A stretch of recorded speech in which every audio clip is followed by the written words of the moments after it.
Welcome to Pushing Forward with Alycia, a podcast that gives disability a voice. Each week, we will explore topics like confidence, ambition, resilience, and finding success against all odds. We are creating a collective community that believes that all things are possible for all people. Open hearts, clear paths, let's go. Welcome back to Pushing Forward with Alycia. We are joined today by the radiant, unstoppable Miracle Pelayo. She is someone who I've been following on Instagram for some time. She's an actor, a model, a fashion content creator. She's boldly redefining what disability representation looks like in entertainment. She was born with cerebral palsy, raised in LA. She's appeared literally everywhere, but to name a few, she's appeared on Disney Plus and Nickelodeon's Bella and the Bulldogs. She voiced the first American Girl doll with CP. That is so cool. She's modeled for Tommy Hilfiger in their adaptive line. And her message is making cerebral palsy beautiful. I love it.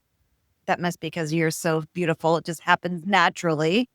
And she's helping young girls and older ones around the world embrace confidence through disability pride. I love it. Welcome to the show, Miracle. Thank you for having me, Alycia. Okay. So, Miracle. Yes. Let's start at the beginning.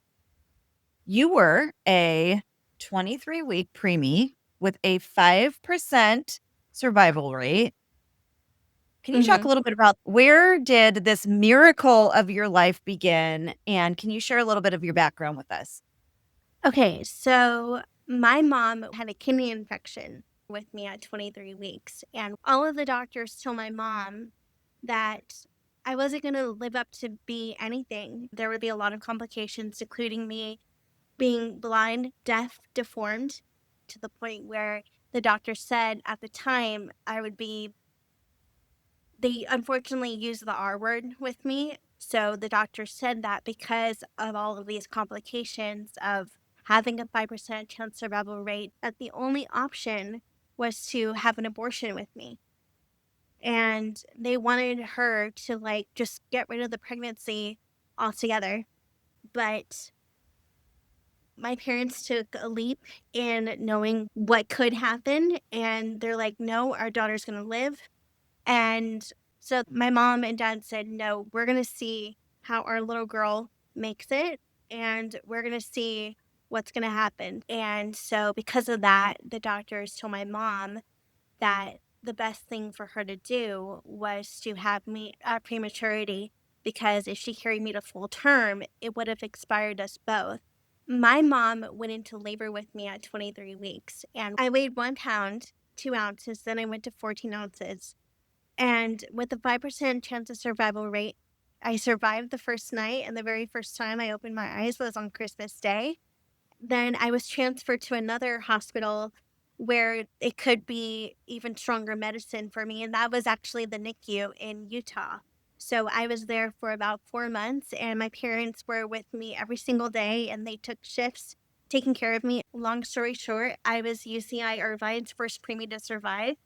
And I was in the NICU for 4 months, and I came home just in time for Mother's Day. I was officially diagnosed with spastic diplegia cerebral palsy at 8 months old. Wow.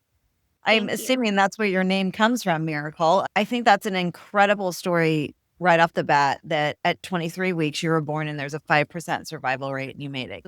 The first preemie at 23 weeks to survive at UC Irvine. Congratulations. UCI Irvine.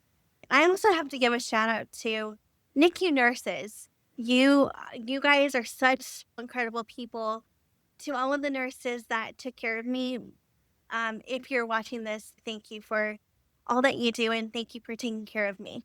The nurses are so incredible. I spent so much of my childhood in hospitals, and they would nurture me and take care of and love me like a mother would. And I would like to also give a shout out to all of the nurses who held me tight while I was going through all that, because it's tough. That's an incredible birth story. Thank you. My story, when I came home from the hospital, just in time for Mother's Day, was featured on Channel 9 News when I came home from the hospital. My grandfather, may he rest in peace, Bob Murray, called Channel 9, and my story was featured in news articles, the Downey Patriot, and it was all over Channel 9 News. And I actually got to reconnect with the lady that did my story on Channel 9. And it was actually her first story that she covered when she came to LA. My biggest dream is to update that news clip and show Channel 9 where I'm at today. I would just really love to make that happen this year. Wow, that's incredible. Calling on you, Channel 9. Let's make it happen. Lots to report on over here. Amazing. Yeah. Can you talk a little bit about how your disability shows up and what it is? Whatever you're comfortable with. Yeah, spastic diplegia cerebral palsy is usually caused by prematurity. It normally affects muscles in your body, particularly either on the right side or the left side. Mine is particularly on the right. It affects coordination and balance. So I have to use a wheelchair and a walker to help me get around. It is a life condition, but it doesn't stop me from living my life. Sure hasn't. Thank you for sharing that. What advice would you give little ones or parents who are in just the beginning journey of that, right? I'm assuming that for your parents, this was a little bit scary for them initially. Really challenging. Yeah. Really challenging. Let's talk about that.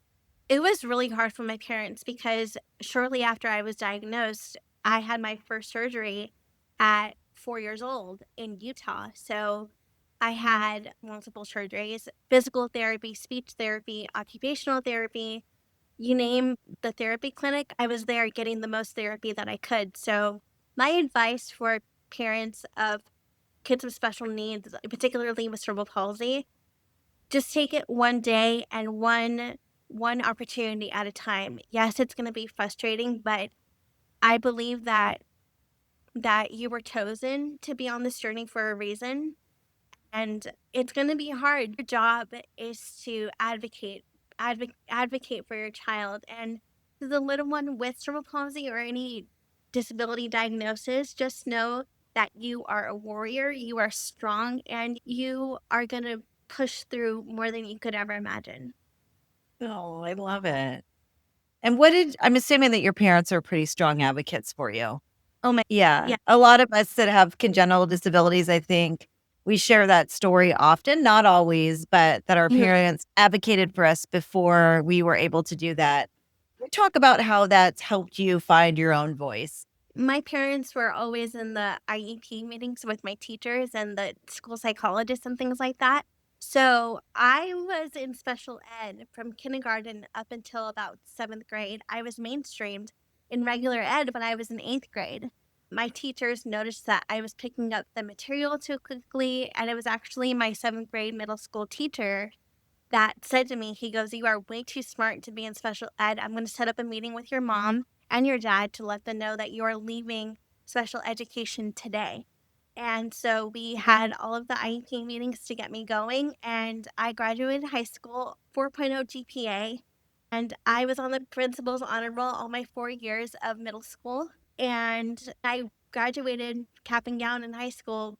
I want to say, I can't believe it. It's been 11 years now since I graduated high school, and it's because of the way that my parents pushed me and the way that my teachers pushed me, of not letting my disability be used as an excuse to not being able to get into regular ed. They saw what I could do and they really pushed me with tough love to get that diploma. They're like, "You know what? We know that you're going to cry. We know that you're going to get frustrated, but we know that, Miracle, you can do it." And thank God they pushed me the way that I did. And I'm still friends with my kindergarten teacher who pushed me to be that person that could go across the high school stage and get my diploma. She's still a part of my life till this day, and I'm so thankful to her. Her name's Chris Velasco. So Well, I'm so beyond grateful to the teachers and the aides and the administrators that pushed me to get to where I am today. you know what? I love that you just brought that up. That is such a cool story that it was a teacher who recognized that like your space should be mainstreamed into typical mainstream classes and that they pushed for that. And I do a lot of speaking in schools Mm-hmm. specifically. And I Mm-hmm. think a lot of teachers are afraid at times to push their students that have disabilities Yeah. and don't know the right or wrong way to like really try to Mm-hmm. initiate that. Yeah. What do you tell educators specifically that don't know how to approach those conversations with their students? I would say see their potential. And also, Hmm. if you feel that in your heart to want to push them, despite feeling like, are they going to feel accepted? Do it anyway. Because it was actually my kindergarten teacher, Chris Velasco, that made a suggestion to my mom of having me repeat third grade for one more year because I was not ready to go on to the next grade because I needed to catch up on all of the material because I was just not comprehending it. And she actually said to me, she's like, please trust me. I know what I'm doing with your daughter. I love her like she's my own. And I believe that with holding her back one more year, she will be ready to succeed beyond my expectation. Just please give me a chance with her. Let me work with her. I know what to do. I have a son who has a disability. Please let me work with her. Anybody who is a special education teacher who wants to push their kids in regular ed, whether you're nervous or can they do this, please give them a chance and really feel it in your heart to do what is right for them, like Chris Velasco did for me. Ah, I love it. You just gave me chills up and down my entire body. Thank you. It's so cool. So I want to talk about the American Girl thing because I think that this is really cool. Talk about it. You were the first. You explain it. You're going to explain this better than. I'm the voice of the first American Girl doll with cerebral palsy in American Girl doll history, and her name is Lily. And how this job came about was so I've been in the industry for about, I started working professionally at the age of 20, but I've been wanting to be an actress since I was 4. But how American Girl doll came about was I started to tap into voiceover thanks to my brother who was pushing me to get into voiceover for so long. So my manager at the time submitted me for my first voiceover audition and it was for American Girl doll. So I sent in the tape and I got the call back. I then met up with the casting director, Amy Poehler, on Zoom, and we did a retake. She sent it to Mattel, and I booked the job instantly. And what was so special about this one was I got the audition on my mom's birthday, Oh, and I booked it a couple of days later. And I was just completely in tears because American Girl doll had never had a doll in a wheelchair before. So to voice her and to be an actor with a disability was completely life changing.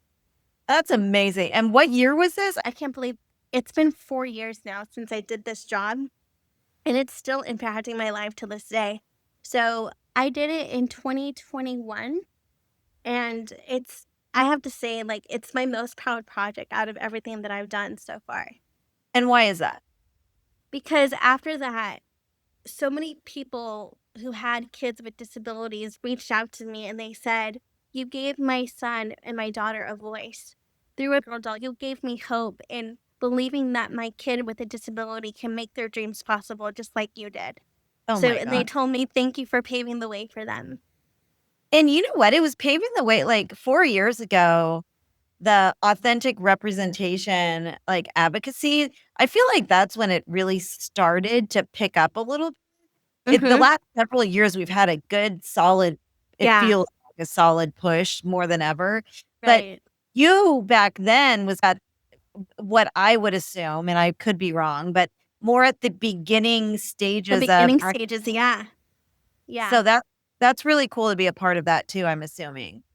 It is, and I'm so beyond proud to be a part of it in any way that I can. I've learned as I've been in the industry that it's not just about me, it's about who I'm paving the way for. And that's what I'm all about is like whenever I do an audition or whenever I book a job, the first thing that goes into my mind is okay, who am I doing this for? Who's looking at me? Who's looking up to me? What could I do for them to make it possible for them? And if I'm gonna start the movement, then I'm happy to because being an actor, it's not just about who gets the job, it's who you're doing it for. And all I want to do is show people with disabilities that you can do this too. It just takes a matter of believing in yourself.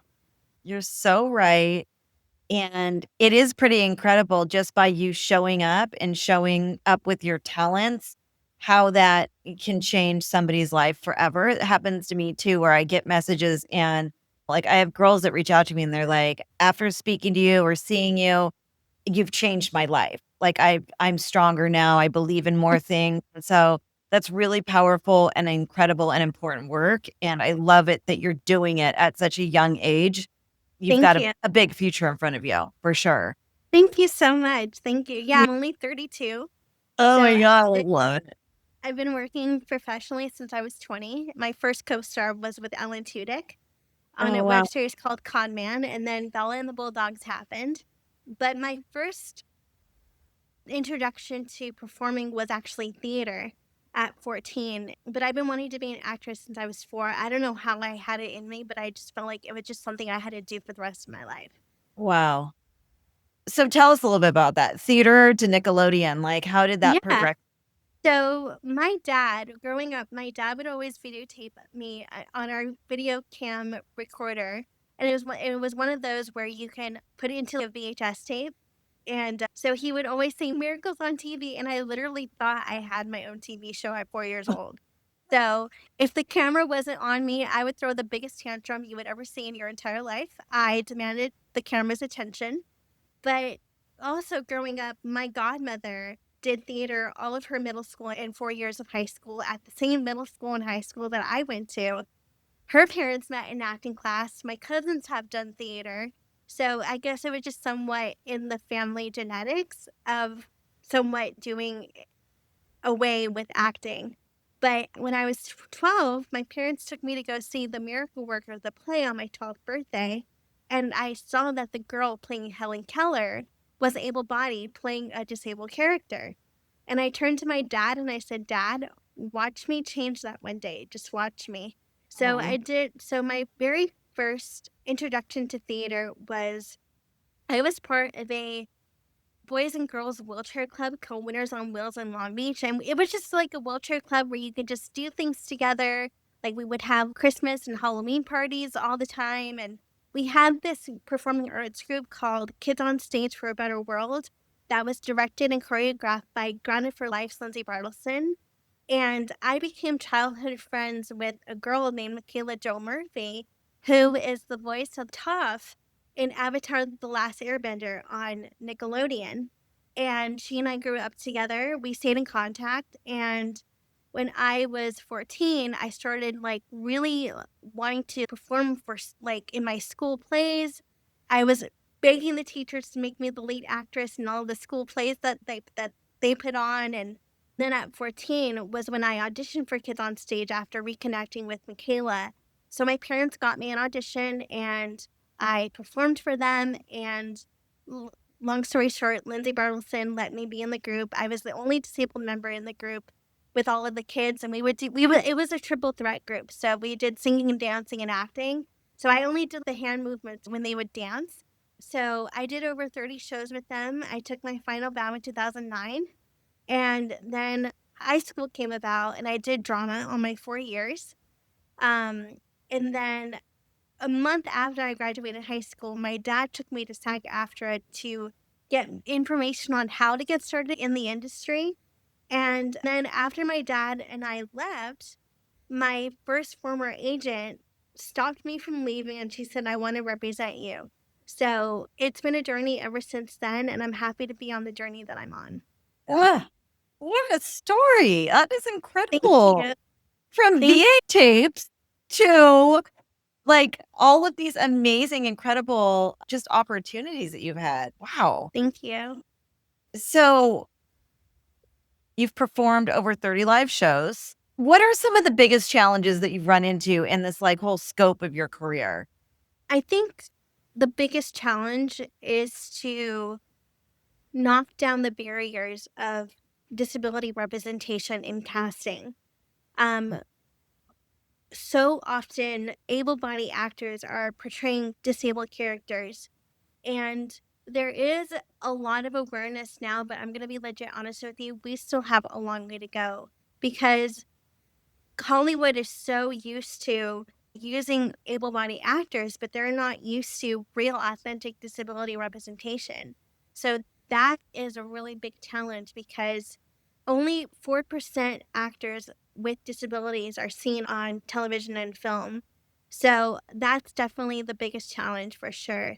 But I think the biggest breakthrough for me is when I do get an audition or a self tape from my team where they need me to be the character of a best friend or somebody in a wheelchair, like that for me is the breakthrough because I'm finally breaking down that wall for somebody else. And so I think that's like a little bit of a challenge. And that's also the breakthrough of not having enough awareness, but having the opportunity to bring awareness to casting. I love that, and I agree with you, like, so much more work to do, and we're just at the beginning stages of it, for Mhm. sure. Even though it is getting better, 4%, like, we have a long way to go. Yeah, Uh, you now have a movie on Disney Plus called Out of My Mind, which is about a girl named Melody Brooks who has cerebral palsy. And I actually got to do the promo for that movie, the internet commercial for that movie. So there is some awareness. Like you now have Pulse on Netflix. There's a girl named Jessie Yates who's an actress with cerebral palsy. There is a lot of awareness, but we still have a long way to go until this becomes like the new normal, I should say. So, more awareness, the better, honestly. yeah, yeah, and the more you keep showing up, the more people are Yeah, gonna follow, that's right? and that's the thing. You have to keep showing up until Yeah, you make the change. yeah. What's the North Star there for your acting career? Like, where do you wanna go? Where do you wanna be? What stage do you dream to be on? If you could be on the biggest stage of your life, like, what would that be and what would it look like? My biggest dream is to have my own sitcom one day. Oh. And I would love John Stamos to play my dad and Brooke Oh. Shields to play my mom. The biggest stage I would love to perform on would definitely have to be in New York City. I'm a big as a musical theater freak. I just saw Legally Blonde the musical at the La Mirada Theater, and Oh, that wow. gave me life so much that I would love to really just get back on live stage and just be on more sets of television and film because I just wanna pave the way for others, and but acting-wise, I would love to be in, like, a psychological thriller. One of my favorite movies is Premonition with Sandra Bullock, and so if I can do a movie like that, I think that would be really cool, and I would really love to work with Winona Ryder as well, and also Meryl Streep, so those are the big dreams, and as far as fashion goes, I would really love to work with Target and just bring more awareness to adaptive fashion in the retail fashion industry. And why Target specifically? We've got some Target friends that subscribe. Because they're so open to fashion and they're so open to disability representation, so I would really love to work with them at some point. Maybe, I've got like, do a modeling job for one of their clothing lines and see what they can do. I've worked with them on a couple of the adaptive clothing projects, and I've got some friends, so we'll have to introduce you. Yeah, I would Uh, love that. yeah. Can we talk about making cerebral palsy beautiful? That message, Yeah. where it comes from, and what you Yeah, want people to so so I've done adaptive fashion for a couple of years now, and what started this was I was just using my Instagram for all acting purposes in the beginning, but when I was looking up cerebral palsy, I noticed that when it comes to disability awareness on social media, you would normally see like what we would go through, like for doctor appointments, physical therapy, occupational therapy, speech, and like all of these therapy sides of it. And that's true, but I wanted to make it more fun and lively. I didn't want it to just be focused on the things that we had to do to get us going. And I was like, you know what? I love fashion and I want to help young girls with disabilities feel more confident in their wheelchairs. So what could I do? And so I really had to brainstorm and I thought making cerebral palsy beautiful because I want girls with cerebral palsy to feel beautiful in their own skin. I had a reel that went accidentally viral, and I was in my walker and I was wearing a Guess t-shirt, a Guess sweatshirt, and I did a reel in my walker where I was just walking, and there was this audio that was trending, and it went, "Pretty girls walk like this," and I was in my walker, and I didn't expect it to hit over 12,000 views. And from there, it just started like growing. And then more kids with disabilities in their walkers started to use that song. So I was like, oh my God, I started something. So I then started to do outfit of the days in my wheelchair. And I started to use the hashtag making cerebral palsy beautiful. So I started to like really do outfit inspos for like audition looks that I was going out for. And then something pulled on my heart to do fashion content photo shoots. And my very first collaboration was with my friend Maddie Ullman, who is a photographer with cerebral palsy. So she and I collaborated together, and then I collaborated with another photographer by the name of Leah Hubner, and we did another fashion content photo shoot together, which was for NICU Awareness Month for September. So we did another fashion content photo shoot with that. I then did another fashion content photo shoot with Abigail Gordon last year, and we called it the Fashionista Files. So it was just like I was doing outfits in my wheelchair and in my walker to show people that your disability is who you are, but it's not all of who you are. You can make it beautiful just by being yourself. And an outfit can change absolutely everything. An outfit can change absolutely everything. And we are given the credit sometimes that, or the opportunity with the limiting amount of adaptive fashion there is to like really create that for ourselves in like a way that really works. I feel like I've been spending my whole life like shoving and stuffing under my butt and like trying to get garments fit while I'm sitting in my wheelchair. And a good outfit does really make everything okay. I'm really obsessed with bows right now. So once I put on a bow, I'm like the happiest girl in the entire world. So I'm like, oh, I got my favorite bow on, I got a cute outfit on, and I'm ready to take on the day. I love it. Look good, feel good. Yeah, and that's what it's all about. So where do you want to take that? I love collaborating with people. So I just want to show people that people with disabilities can feel good in their own skin and they can feel confident in their wheelchairs. I want girls in wheelchairs to be like their own wheelchair baddies with one outfit at a time. I love it. What did we miss? Did we miss anything? I think we're all good. I think this was a great interview. Okay, so besides acting, I'm going to ask you one more question before we go to pushing forward moment. Besides fashion and all of this influencing that you're doing, what lights you up in the world besides that? What lights me up in the world? Yeah. I think being a voice for others lights me up.